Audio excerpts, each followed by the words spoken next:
Coming up on Arirang News. Authorities are strongly suspecting an electric fault as the cause of the deadly fire at a hotel in Bucheon.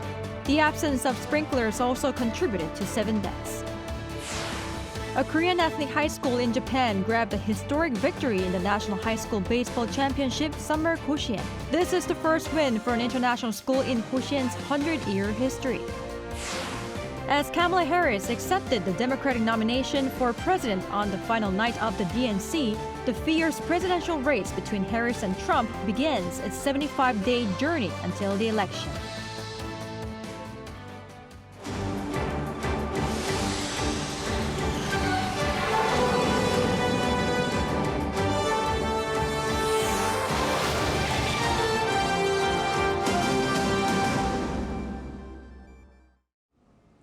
Thank you for joining us on Arirang News. I'm Kim Bo-kyung.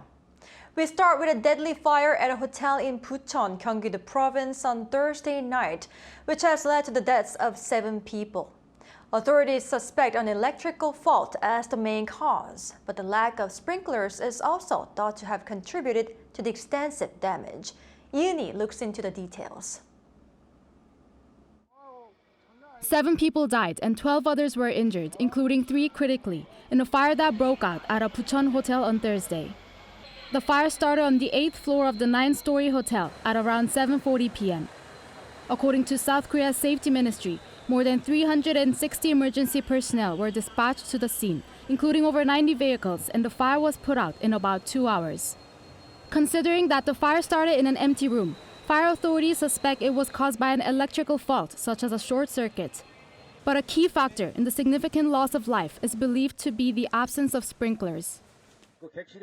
The rooms did not have sprinkler systems because the building, completed in 2003, was not required to have them under the regulations at that time. The fire department also attributed the extensive damage to an open door of the room where the fire started, which allowed toxic gases to spread quickly, making many guests unable to evacuate. While most of the casualties were found in the stairs and hallways, among the victims were a couple who died after jumping from a window onto an air mattress placed in front of the building that had flipped over. The country's safety minister Lee Sang-min visited the scene and pledged to prevent such tragedy from happening again. The government will work closely with local authorities to do its utmost in handling the aftermath of the accident. Additionally, we will make every effort to accurately determine the cause of this fire to prevent such tragic incidents from happening again. On Friday morning, a thorough investigation was conducted with participation from 5 agencies, including the police, fire department, and National Forensic Service. The head of the Scientific Investigation Unit of the Gyeonggi Southern Provincial Police stated that the exact cause of the fire will be analyzed based on the investigation results and other evidence. Lee In-hee, Arirang News. Turning to the deadly fire in June at a lithium battery factory in Hwaseong. Investigators have found the fire at the Aricell factory that killed 23 workers occurred because the company was rushing to meet a production deadline without addressing warning signs of dangerous quality failures. According to police and the Labor Ministry on Friday, Aricell had been manipulating test samples to pass quality control inspections. However, after its lithium batteries failed to meet the quality standards, the company increased the workload at its factory to meet delivery goals, hiring unskilled foreign workers, which led to an increase in defective products. Arrest warrants have been issued for CEO Park Sun-kwon and 3 others. Suga, a member of the boy band BTS, appeared at Yongsan Police Station in Central Seoul on Friday for questioning over an alleged DUI incident that took place 17 days ago. He arrived at around 7:45 p.m. after being summoned and bowed his head in apology, saying he was sorry for being a big disappointment to so many people. He is currently fulfilling his mandatory military service as a social service agent and reportedly arrived at the police station after work. Real name Min Yoon-gi, Suga was caught driving an electric scooter while under the influence of alcohol on August 6th. In other news, new history was made today as a Japanese high school with a Korean background won Japan's National High School Baseball Championship. Our issue explains why their victory is special. The school's anthem being sung in Korean filled the stadium as Kyoto International Senior High clinched a historic championship title, winning the 2024 Summer Koshien, Japan's annual national high school baseball championship.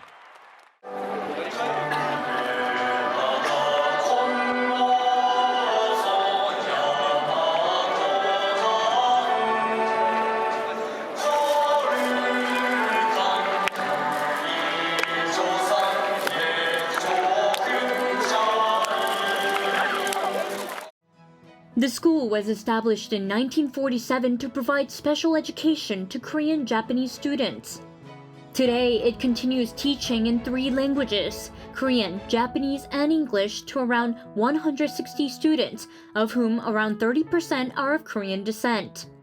Its baseball program was launched 25 years ago, and with continued efforts and support from the community, its team reached the semifinals in 2021 tournament.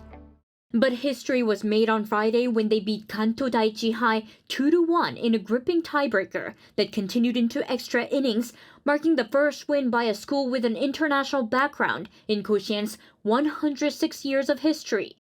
Kyoto's starting pitcher Nakasaki Ryusei and Kanto's Hatanaka Tetsujin played fiercely to their strength. Nakasaki threw at a speed of over 130 kilometers per hour, but strong defensive plays and opportunities lost earlier in the game on both sides ended the 9th inning scoreless. It was in the extra 10th inning that Kyoto took the lead, scoring twice with a base hit, a walk, and a sacrifice fly. Captain Fujimoto Yoki said after the game they played their own style of baseball, fighting as a team. The story of the underdogs, who were just happy to qualify over 3,700 other teams, serves as an inspiration for many. The school's vice principal, Mr. Kim Tae-ak, told Arirang News he is both delighted and astonished, and that it feels rewarding and proud to have the chance to have the school's baseball prowess and cheers shared with all of Japan. Mr. Kim says the school will continue to fulfill its responsibility as an ethnic Korean school and work on advancing its education in addition to being baseball strong. Lee Si-hu, Arirang News. South Korea and China will celebrate their 32nd anniversary of diplomatic relations on August 24th, and China says it wants to further enhance the relationship. On Friday, Chinese Foreign Ministry spokesperson Mao Ning emphasized Beijing's goal of deepening cooperation by honoring the key agreements made by the country's leaders and maintaining the initial intent of friendly relations. Earlier, South Korea's Ministry of Foreign Affairs also reaffirmed its commitment to advancing bilateral ties. Since the May summit between South Korea's president and China's premier, events that were paused due to COVID-19 have resumed, reflecting a positive recovery in the relationship. Over in the U.S., Vice President Kamala Harris formally accepted the Democratic Party's presidential nomination. During her acceptance speech, she blasted her Republican rival Donald Trump, saying she will not cozy up to dictators like North Korea's Kim Jong-un. Bae-eun-ji explains more. On the 4th and final night of the U.S. Democratic National Convention in Chicago on Thursday, Vice President Kamala Harris formally accepted her party's presidential nomination, becoming the first Black woman and first person of South Asian heritage to be named as a major party presidential nominee. In her speech, she took aim at Trump, saying she would not cozy up to dictators like Kim Jong-un, saying North Korea knows that the former U.S. president is easy to manipulate with flattery and favors. I will not cozy up to tyrants and dictators like Kim Jong-un who are rooting for Trump. They know Trump won't hold autocrats accountable because he wants to be an autocrat himself. Trump has long boasted about his positive relationship with the North Korean leader. During last month's Republican National Convention, the former U.S. president said Kim probably misses him. And throughout his campaign, Trump has repeatedly pointed out the importance of getting along with certain leaders, including those who possess nuclear capabilities. You don't have to imagine what a Harris presidency would look like. You're living through the misery right now. We were respected before. Putin respected us. President Xi of China respected us. Kim Jong-un of North Korea respected us. We were respected by everybody in the world. Today we're being laughed at. During his presidency, Trump met Kim 3 times in an effort to get the regime to abandon its nuclear missile programs, but made no tangible progress. Trump has been referring to his efforts on North Korea, implying he could make progress if he returned to the White House. Other than foreign policy, gender gap and economy are also likely to make up major factors in determining the result of the election in November. With just 75 days left until the election, Harris and Trump will now face off in a debate in Philadelphia on September 10. 배은지, Arirang News. The Federal Reserve's high-profile conference is in full swing, with its head due to deliver a speech signaling changes in approach to monetary policy. Our millennial has the details on what to expect. Central bankers from around the world are gathering at Jackson Hole, Wyoming to attend the Federal Reserve's annual conference, where Fed Chair Jerome Powell could shed some insight on potential rate cuts. Powell is due to make a speech on Friday morning local time, amid expectation that the Fed will cut its benchmark interest rate in September, after July's session minutes showed a vast majority of members favoring a cut.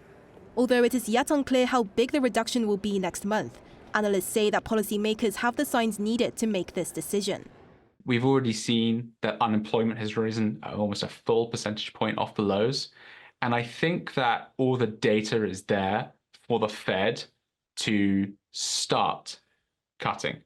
US unemployment rates have risen steadily, going from 3.7% in January 2023 to 4.3% in July this year, which is the highest seen in 3 years. This, along with the fact that inflation is cooling towards the Fed's target 2% rate, are some justifications for why a September rate cut could be due. The unemployment rate stoked fears of a recession in the world's biggest economy, but more encouraging data from retail sales last month provided reassurance that it remains resilient. As a result, investors are placing more weight on the possibility that the cut next month will be 25 basis points, as opposed to a big step of 50. But I think 25 indicates that, okay, this is how things are going and we're going to be slow and steady. I think we probably get the 25, but I'm not throwing out the idea that 50 comes into play.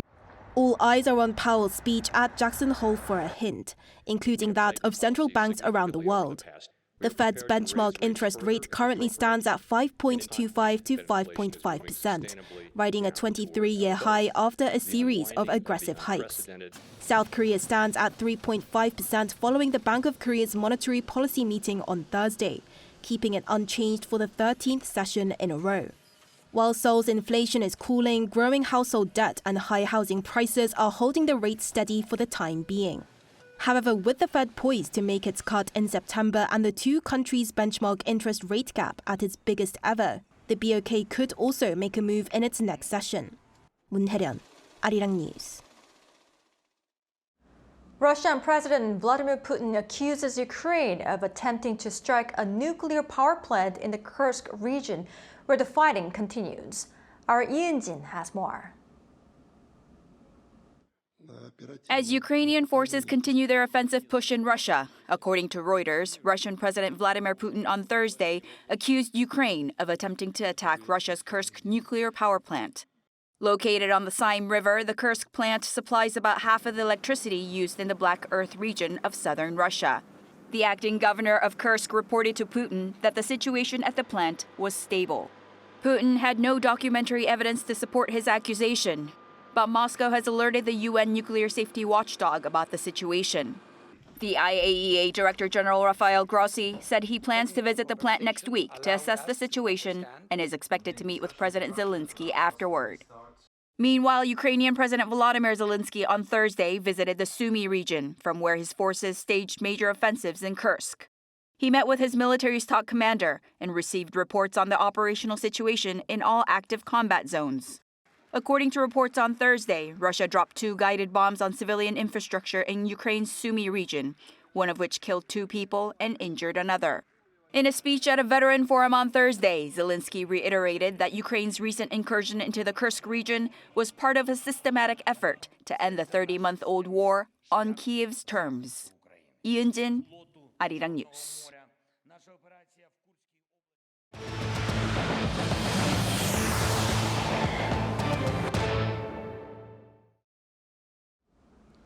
The Bank of Korea says that recovery in private spending will gather pace after the second half of the year, but may face a bumpy road due to the country's chronic problems, such as the low birth rate and aging population.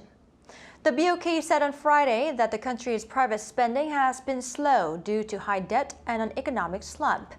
But it predicts that households' real purchasing power may improve during the second half of the year, aided by a rise in wages and progress in disinflation. And with the cost of goods seemingly getting more expensive by the day, more of the younger generation are turning to second-hand shops. There are a couple of reasons behind this. An Sung-jin takes a closer look at the trend. Vintage clothes shopping is like searching for a hidden gem.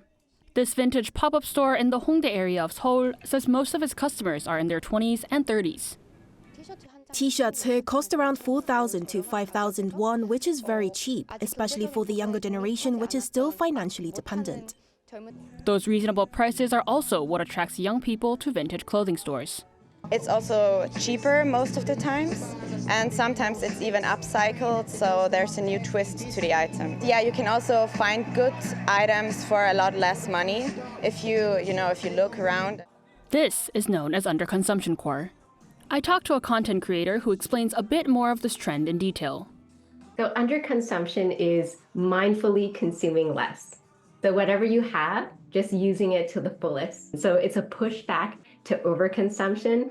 They started underconsumption. So going to thrift stores would be a form of underconsumption because you're more mindful of what you buy and you bring into your home. It's not only fashion that's been affected by this trend of opting for affordable means. According to the Korea Federation of Bookstore Association, 2 major second-hand bookstores have seen their number of branches increase each year from 2015 to last year. From vintage clothing to buying second-hand books and furniture, undercore consumption claims to reject excessive consumption and pursue a simple lifestyle. A professor adds that there is more to the scope of this trend. People are now moving away from YOLO to YONO, which is you only need one. It ties back to minimalism and advocates for reducing consumption. Buying vintage clothes has already been around for a while, yet it's trending even more among the younger generation these days because in the midst of materialism, such old items seem to appeal to them with history and uniqueness. The steady selling of vintage items not only reflects the younger generation's pursuit for uniqueness, but amid the rising cost of living, it's also a pushback against overconsumption. An Sung-jin, Arirang News. On the cultural front, have you ever imagined what it would be like to take a hot air balloon flight in the middle of Seoul? If you have, you can make that dream a reality from today with the so-called 서울달. Our culture correspondent Song Yu-jin explains. It's a typical weekday afternoon in central Seoul. The sun is still high in the sky, but a giant moon begins to rise, slowly making its way above the tall trees and skyscrapers. This isn't just any moon. It's Seoul's first helium balloon ride, 서울달. The name 서울달 combines Seoul with 달, the Korean word for moon. While it may resemble a traditional hot air balloon from the outside, it's different on the inside. The biggest difference compared to a hot air balloon is that a hot air balloon rises by heating air with fire, which causes a hot air to lift the balloon. But in the case of a gas balloon like this, it uses helium, a gas lighter than air, to float. 서울달 doesn't use fire, making it safer since helium is a non-flammable gas. From Friday, this attraction is open to the public following a 6-week trial run. I had the opportunity to take a ride myself.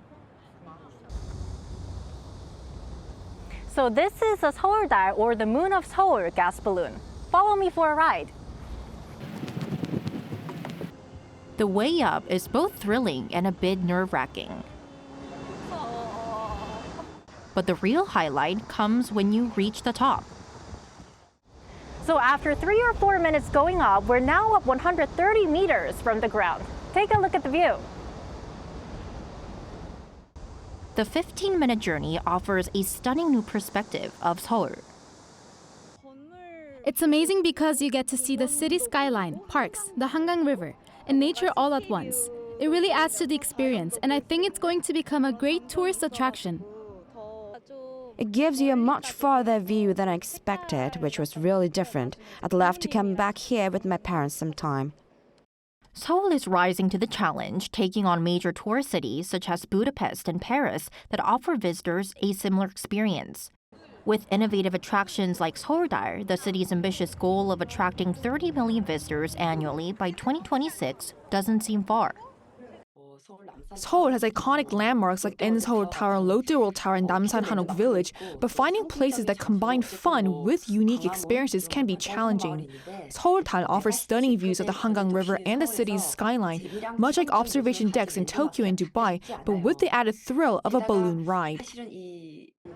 For those eager to take this sky-high adventure, Seouldar operates every Tuesday to Sunday from noon to 10 p.m. 송유진, Arirang News. Historical drama Pachinko, based on the novel written by Korean-American author Lee Min-jin, returns to screens with a second season starting Friday. Starring Oscar-winning actress Yoon Ye-jung as well as Lee Min-ho and Kim Min-ha, the first season caught the attention of the global audience and won the Critics' Choice Award for Best Foreign Language Series back in 2022. The new season continues the story of the main character Sunja, a Korean immigrant living in Japan as the country braces for an American attack in 1945. Airing on Apple TV Plus once a week, the second season has a total of 8 episodes. Capital Seoul has seen a record number of tropical nights amid a scorching heat wave. The total number of tropical nights in Seoul has hit a record 36 so far this year, including 3 before the current streak began on July 21st. Thus the largest since modern weather observations began in Seoul in 1907. Jeju Island also recorded its 39th consecutive tropical night, recording its second longest streak after 2016. Tropical nights are expected to continue nationwide on Friday night and in central and coastal regions over the weekend.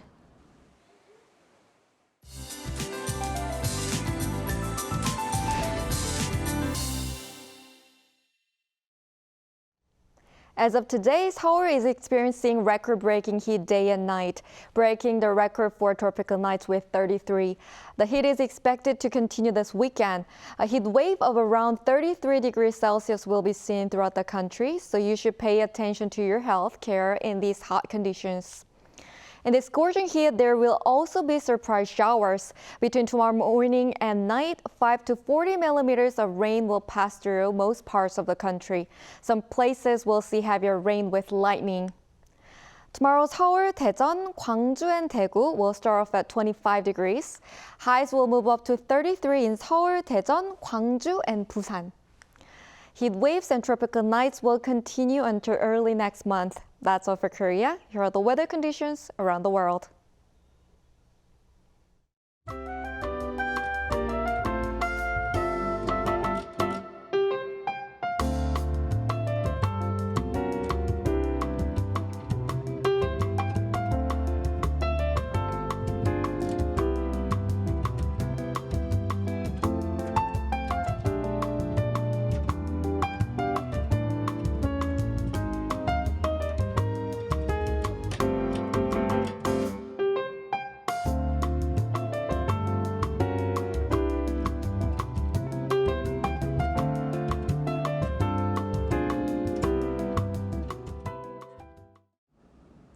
That's all we have for today. Thank you for watching.